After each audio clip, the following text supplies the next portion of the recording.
right, Peter. Well, a new report finds the majority of more than 400 American universities are severely infringing on their students' right to freedom of speech.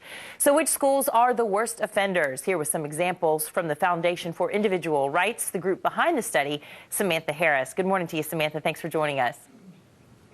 Good morning. Thanks for having me on the show. Now, first up, you have Troy University in Alabama putting a ban on any comments or conduct consisting of words or actions that are unwelcome or offensive to a person in relation to sex, race, age, religion, national origin, color, marital status, pregnancy or disability, or veterans status. What do you make of this?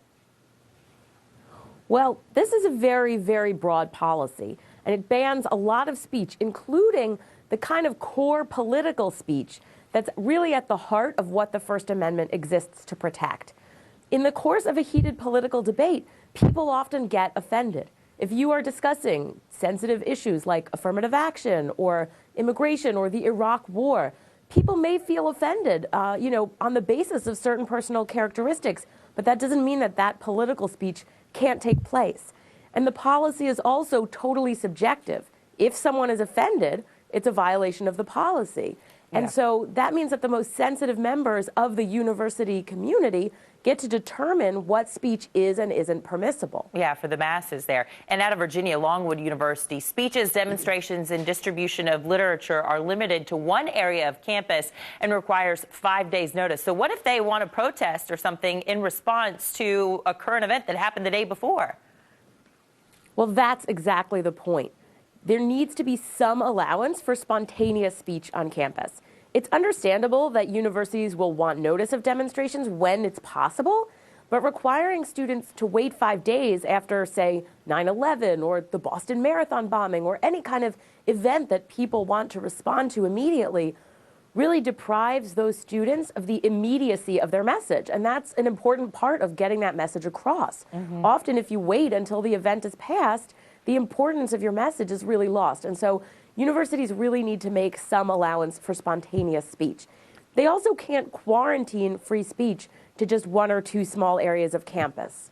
All right, Samantha, let's go to Boston now. Northeastern University banning transmitting material that in the sole judgment of the university is, quote, offensive or intolerant. So who gets to define offensive and intolerant there?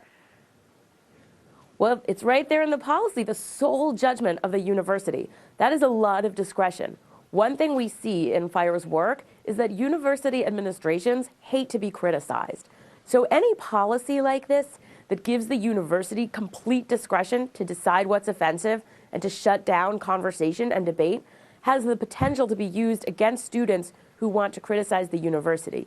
It also has the potential, like the policy at Troy, to be used against political speech. Because again, if you're discussing sensitive topics, there are a lot of opinions that someone might find offensive or intolerant, but that absolutely have the right to be aired in a marketplace of ideas. Next up to West Virginia, Marshall University banning incivility or disrespect of persons. Does this seem outrageous to you?